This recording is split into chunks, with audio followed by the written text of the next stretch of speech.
Should I strict press, push press, or jerk the log? Right.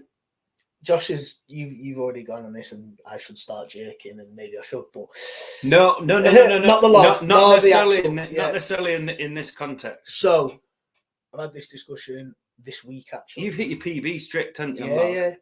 So definitely not by 15 kilo. Yeah. So like, for me, it's all about the position that you feel strongest in, and you're able to exert the most power, and where your strengths lie. So for me, and you've alluded to it, I'm big here. Good press drivers, good press strength drivers around here. Got a good bench press, got a good incline bench press. And essentially what I'm doing on a strict log is a standing incline bench. There's no two ways about it. I'm bent like in the thoracic spine. I'm arched over, not in a dangerous way, because I've perfected like this skill over time of getting into that body position. But that is where I feel the most powerful, and I'm able to exert the most power on the log without leaking any strength. Whereas when I go into a push press log, for example, I feel, even at the body weight I'm at now, 90 kilo, I still feel bullied by a heavy log when I go to dip and drive. I don't feel I can, like we spoke about earlier, the weightless, I don't feel I can achieve that weightless rack position that when I hit a dip, it's not going to send me down even further. I've never felt comfortable dipping with a heavy log where it's not going to, I'm in control of it. Whereas when I clean, and this is a totally different clean, I clean totally differently for a strict log, and I hit a different rack position. But that strict log rack position that I can hit and just feels so like phenomenally more powerful. And this is what I've had a discussion with two clients now this week is, am I a strict logger, am I a push press logger? What should I be chasing? You should be chasing the one where you feel the most powerful out of the variations, like 100%. And that is my thoughts. That's my theory behind it. Should you be trying to get better at push press? Because theoretically, push press should always be stronger than strict press. But well, no, because if your technique's not efficient enough, or you're not feeling that's where your strengths lie, no, get better. Just get better at being a strict log. Why wouldn't you? But the flip side that I had on this discussion is this: the client was asking me what my preference was.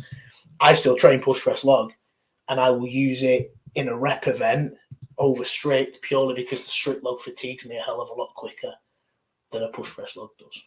So if someone was to say, Flash, we're doing 120 log for reps, I wouldn't be strict pressing every rep, purely because it just zaps you. It seems to zap me. I think everything that you got to recruit around, like. So here's Flash doing 150. What is it? 150? Well, it's been weighed out now at 155. 155. I thought it was 151.5, but the plates and stuff. So, but yeah, that position that we spoke about, that clean at the top, there's a little bit of a stall at the top, but when I got it into that rack position, it felt like, it did not fit. Like, if I'd have stopped and then had to dip and drive at that, it'd have buried me. It'd have absolutely buried me. So I think the key thing is to see that the advantage of a strict press is that technically it's a lot easier to learn, isn't it, and be more consistent with. Definitely. Yeah, definitely. And say the difficult part of I haven't heard anybody really talk about this, but the difficult part of jerking the log is actually the same reason as it is with the push press. And because what most people are doing with a push press, the log, and why you'll get a lot of people who jerk an axle, but then they'll choose to push press a log. Like say the twins, for instance. Yeah. And the kind of what's happening with the push press of the log with a lot of people is the dip can still be very good, but it has to be pretty much perfect for the jerk. Whereas with someone can get really good at push press, but if you analyze the dip and drive on the push press, it's just pretty good. Well, but they can finish it with the. That's exactly what my push press log is. It pushes to about there, and then I lean back and strict press it. And that's how I do a push press log, because it just never feels, like I said, it never feels right. And like you said, the jerk, especially to split jerk log, it has to be perfect.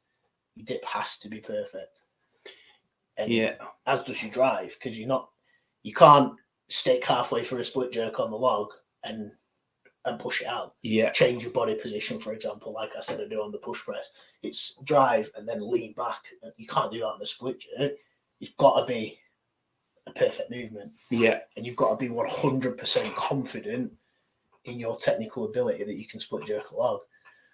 Whereas, like I say, should I strict, should I push a jerk?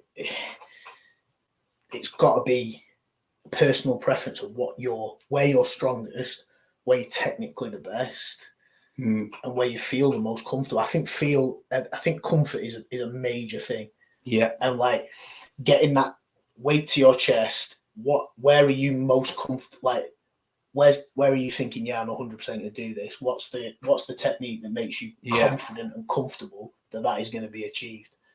Because like you said, why don't I split jerk? And I can split jerk, but I sometimes clean an axle to there, and I almost lose the confidence to split jerk, and I'll just push press it. It's completely because, and then that's the same on these. Like if I'd have cleaned that, but I think that's because of your exposure and your like the practice you've accumulated with that. So when push comes to shove, you want to just push press it. Which what I'm saying with the log, that level that you're not at the axle, with the log, it's up here. 100%. And it's so that's why it's not necessarily worth it for a beginner. If whoever's asked this question was a beginner, train all three to their maximum potential, and then you'll find as you get years into the sport, you'll develop one of those skills to be better than or enable you to lift more weight than the other one, which is what I've done now, however many years in.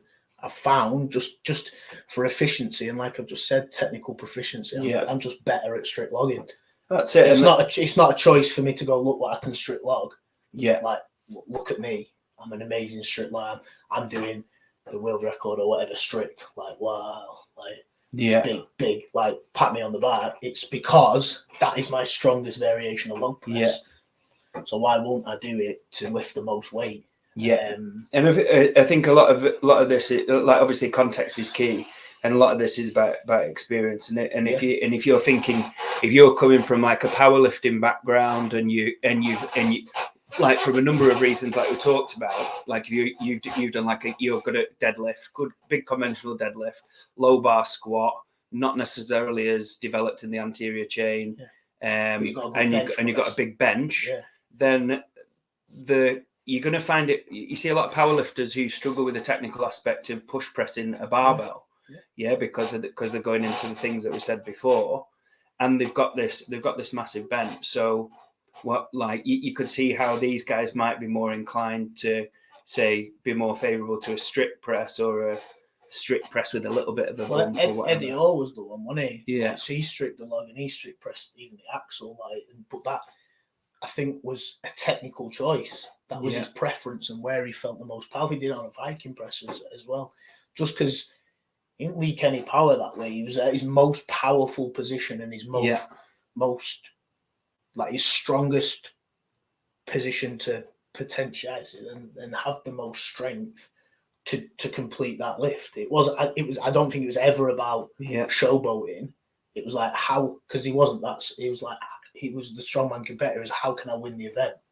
How can I win this? How can I lift the most weight at this? It was never, and that was what he chose. And I think what a lot of people fell into is that, like after seeing him do that, was like, oh, Eddie, I'll strict press it. I'm going to strict press it now. It's like, why? Why are you strict pressing it when, like, your strict press is weaker than your push press? Your push press is better. But you're only doing it because Eddie Hall's done it. Like that relates back to the question: should I strict it? You should do what you're strongest at. And what helps you lift the most weight. And if you and say that from the people who might be more inclined to jerk a log might be people who come into strongman from like say a weightlifting background or CrossFit and something, because obviously that it just makes sense. It doesn't need explaining. Yeah. But if you're somebody who's deep into strongman and you've like say been competing for a few years and you're in a competition phase, 8 weeks out from a comp, then double down on your strengths. Like if you feel like strict log is like more like, even if you strict log and your jerk, your push press are the same, but you feel like your strict log is more consistent, like double down on the stuff that's going to improve the strict log. 100%. Like because like you say, like the like I have it with a few of my guys that I coach who are push pressers, jerkers, and they're strict pressing, and they're getting big gains, like they move around the rack position. Well, like you say, the rack position's so different, isn't it? Yeah. So for instance, with me, what I'll do when I'm doing some strict press, whatever reason, like on the log, like I'll actually strict press in a suboptimal position for the strict press in your jerk position. Exactly, in the push press rack position. Yeah. So it feels really really hard to like get it going, as it will compared to like say moving the handles, get more extended and get into that bench position. Yeah. So context is key. Like if I'm doing like because that might be a thing for me where, like say I'm peak, I've got jerk log coming up in a competition. And the style of training that I like having the frequent exposure. If I want to log 3 or 4 times a week, I might get to the point where like, I want to minimize the impact on my knee. I don't want to be dipping 3 times a week. I might do a strict session, but I would do a strict session from my rack position where I'd be push pressing or jerking. Whereas that's significantly different to, and I think that's where quite a lot of people go wrong, who do a really good strict log, and then they go into a push press phase, and then they push press from the strict rack. Yeah, does that make sense? Yeah, 100%. And again, I had the same client I was talking to about this was doing exactly that. Right. So it's a mind fuck for him because they change the position. It feels heavier.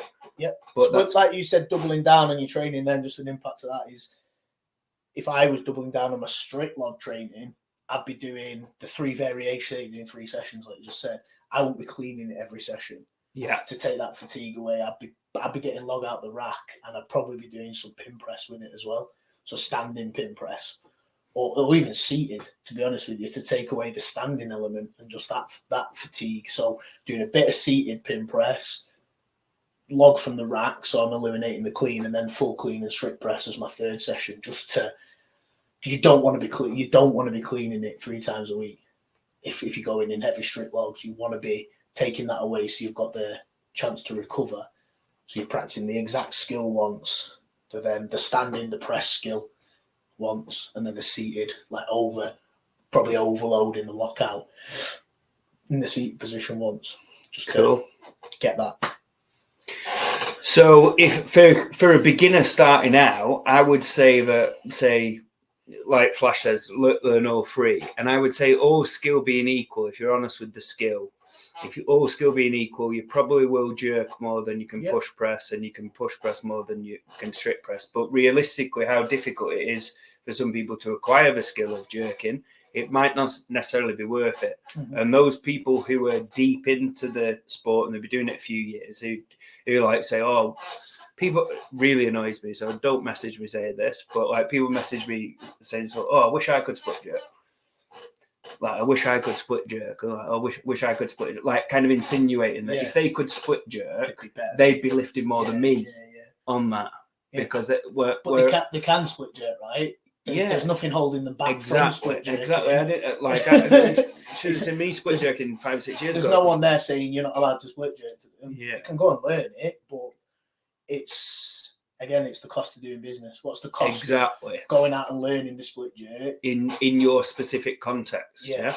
So last little thing on this, like, what do you notice a difference between, say, people who are enhanced versus natural guys versus women? let me just say what I think. What I think on this. Like, I feel that people with less muscle mass here are not as good at strict log. No, 100%. and maybe more suited to like the jerks. Yeah, I feel female athletes adapt to technique a lot quicker and are a lot better and a lot quicker to adopt a new technique. And I feel they're better at split jerking. I feel the female athletes that I can work with, especially on log, can really pick up a split jerk very quickly. Whether that's due to loading, I don't know, and the load perception that they've got in their head.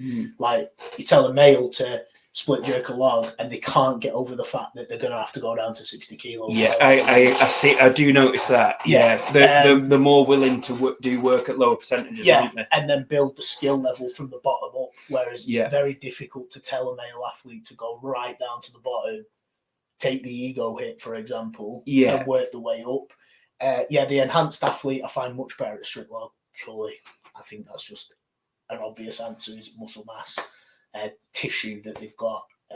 Is it something to do with androgen receptors in the shoulders and stuff? Yeah, well, they say 3D delts, don't you? As soon as you go on a bit of gear, like, you just explode in the delts and the traps. So you've got a lot more to recruit up there straight away. Yeah, for a strict log. So in terms of assistance exercise, they might be suited to like say build more mass here that's going to make your lift better. Whereas a natural guy or a woman with like say normal kind of muscle distribution may get quicker gains strengthening the legs and the front squat and learning that either push press or split jerk for absolute definite. I think would that's what I find anyway. And I feel if you're new to the sport, you're not an enhanced athlete, you should probably. I wish I had learned at the time, and I fall into that bracket that I've just spoke about. Probably taking the ego hit, and learning the split jerk would be more difficult for me than actually learning the skill. Well, that's the thing. That's an interesting point to say about guys and women. Like, you say to a guy going who's like say a 120 push press or something, you say go and work split jerks, 5 sets of 3 really light. He'd probably be trying to do 100. Whereas you'd say that to a woman and they'd go with an empty bar. And really learn the skill, develop it, and then transition it. And you almost have to say to do you want to add a little bit of weight this session? Whereas the guys, it's like they'll do 1 or 2, and then they'll just try and do the max with and then it's not for me. Whereas actually the and to be fair, like a weightlifter will look at me split jerking and think, count all the errors and stuff. But to get as efficient as I am at split jerking, the amount of reps that I've done with an empty bar is just ridiculous. They say 1,000 reps, don't they? The Chinese, you do 1,000 reps at a weight, then you can move up. 1,000 reps, 1,000 reps, 1,000 reps. Whereas, like going back to the thing we were saying before, like for a lot of people, what's the cost of doing business? Like if people did as much practice on me at that, then they probably would quit because it was so boring. But anyway, right, wrap it up at that. Quality, mate.